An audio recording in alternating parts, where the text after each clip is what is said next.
حیض کی تکلیف پر اجر و ثواب کا حکم۔ عورتوں کو ہر مہینے جو حیض کی وجہ سے تکالیف اٹھانی پڑتی ہیں، اس تکلیف پر انہیں اجر و ثواب ملے گا یا نہیں؟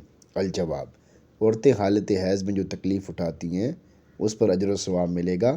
آگے حدیث شریف کو ذکر کیا گیا ہے جس کا مفہوم ہے کہ مومن کو کوئی بھی تکلیف پہنچتی ہے، کوئی بھی غم پہنچتا ہے، کوئی بھی پریشانی پہنچتی ہے، حتیٰ کہ اس کو جو کانٹا چبھتا ہے، اللہ اس کے ذریعے سے بھی اس کے گناہوں کو معاف فرماتے ہیں۔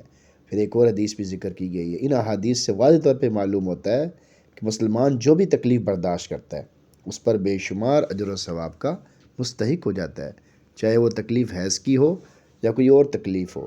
اس کے علاوہ حیض کا آنا کوئی مصیبت یا بلا کی چیز نہیں، بلکہ نسل انسانی کا ذریعہ ہونے کی وجہ سے یہ بھی اللہ تعالیٰ کی ایک نعمت ہے، اگرچہ اس میں کلفت ہے، پریشانی ہے، تنگی ہے۔ آگے عمدۃ القاری کی عبارت ذکر کی گئی ہے کہ اللہ تعالیٰ نے کچھ مدت کے لیے بنی اسرائیل کی عورتوں سے حیض کو اٹھا لیا، ختم کر دیا سزا کے طور پر، پھر دوبارہ لوٹا دیا، کیونکہ یہ نسل انسانی کا ذریعہ ہے، یہ اللہ کی مہربانی ہے، اس کو اللہ کی نعمت سمجھنا چاہیے۔ بہرحال پھر بھی اگر اس میں تکلیف ہے، پریشانی ہے، مسئلہ ہے، ظاہر ہے، یعنی کسی حد تک تکلیف پریشانی تو ہوتی ہے، تو اس پر اجر و ثواب ضرور ملے گا۔